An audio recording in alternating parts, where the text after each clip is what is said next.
lot of the folks in the raging social justice controversies are taking their cues from the culture wars, from a highly polarized cultural moment. And very few voices out there that I could hear were saying, let's take this back to the source, ad fontes, let's go to the scriptures. And so that's where I want to start our time together today in the scriptures. I'm just going to read a few passages for you to highlight the fact that when it comes to justice, it is not a divine suggestion, it's a divine command. You see this, Jeremiah 22, verse 3. It says, do justice and righteousness, deliver from the hand of the oppressor him who has been robbed. Micah 6:8, I'm sure most of you know it off the top of your head. What does the Lord suggest of you? Nope. What does the Lord require of you? But to do justice, to love kindness, and to walk humbly with your God. Isaiah 58, verse 6, is not this the fast that I choose, God speaking here, to loose the bonds of wickedness, to undo the straps of yoke, to let the oppressed go free, and to break every yoke. So that's our first headline here, is justice is not a divine suggestion, it's a divine command. But scripture takes it even further, that doing justice will bring a certain brightness, a certain glow, a certain blessing into our lives. And we see this in Isaiah 58, verses 8 and 10. God says, then shall your light break forth like the dawn, and your healing shall spring up speedily if you pour yourself out for the hungry and satisfy the desire of the afflicted. Then shall your light rise in the darkness and your gloom be as noonday. So justice is a divine command. It brings a certain blessing and brightness to our lives. Scripture goes further that defending the cause of the poor and needy is actually tantamount to, equivalent to what it means to know God. We see this in Jeremiah 22, verse 16. He judged the cause of the poor and the needy, then it was well. Is not this what it means to know me, declares the Lord? But scripture takes it further and flips that coin over, that a failure to do justice, a failure to care for the oppressed can actually sever our connection with God and inhibit our prayer lives. You see this in Isaiah chapter 1, verses 15 to 17. When you spread out your hands, God says, I will hide my eyes from you. Even though you make many prayers, I will not listen. Your hands are full of blood. So cease to do evil, learn to do good, seek justice, correct oppression, bring justice to the fatherless, and plead the widow's cause. And finally, sort of tying all that together, we get Jeremiah 7, verse 5, where the text just says bluntly, truly execute justice. Truly execute justice. And if we zoom in on that divine command, not suggestion, notice the adverb, truly execute justice, presupposes that there are untrue ways to execute justice.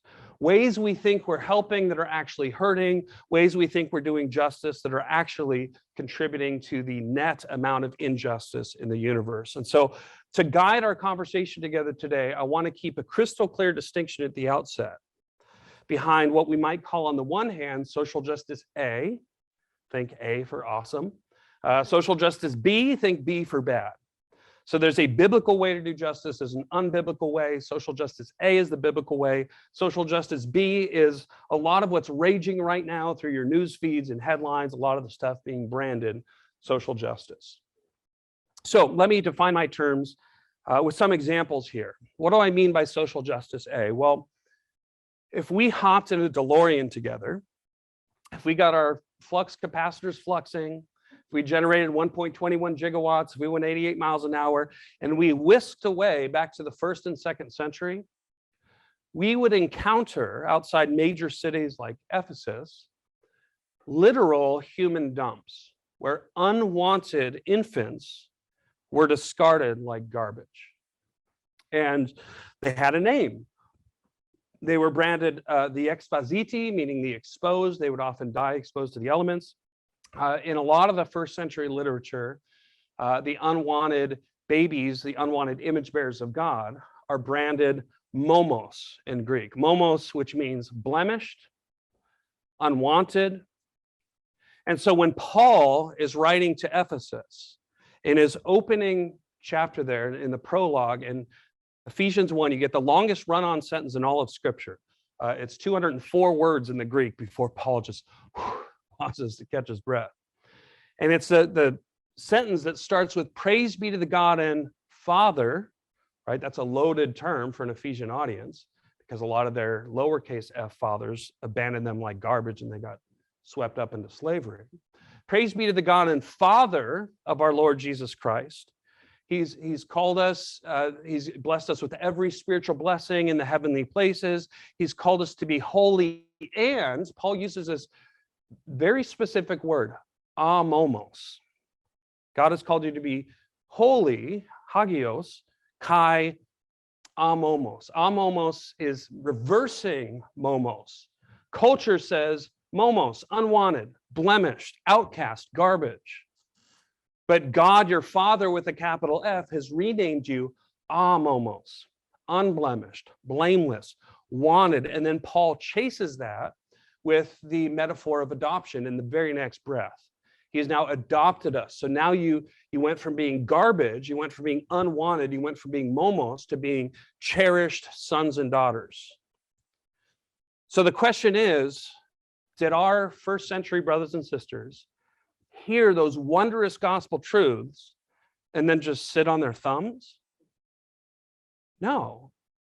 They got off their butts. They went to the literal human dumps all over the Roman Empire, and they did horizontally what God had done for them vertically.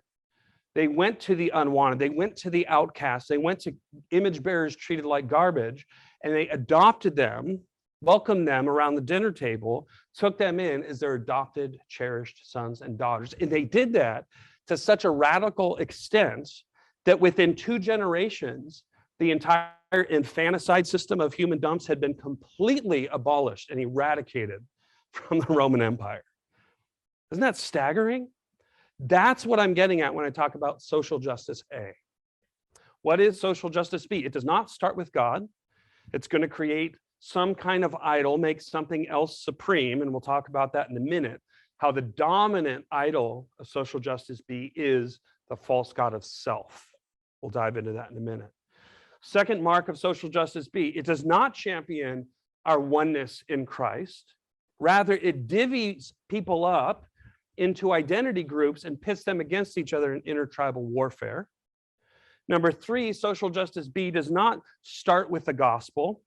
It replaces the good news, the best news in the universe of Jesus' substitutionary death and bodily resurrection, so sinners like us can be saved by grace. It replaces that with some form of activism or cultural revolution to bring liberation to the oppressed. It completely and fundamentally redefines the gospel. And fourthly, social justice B does not teach truth. Rather, it reduces truth to an identity game. So an idea is not true or false based on its credibility, but based on the chromosomes of the person articulating it. An idea is true or false not based on the merit of the idea, its evidentiary value, its scriptural value. It's assessed on the melanin in the skin cells of the person articulating it. So it reduces to what in the literature is called standpoint epistemology, which is a big threat to the authority of Scripture, as we'll see. So those are 4 marks of social justice B. It does not start with God. It does not champion our unity. It's tribalistic. It does not champion the gospel. It replaces the gospel with some form of political activism, and it does not champion the truth of God's word. It resorts to a standpoint epistemology.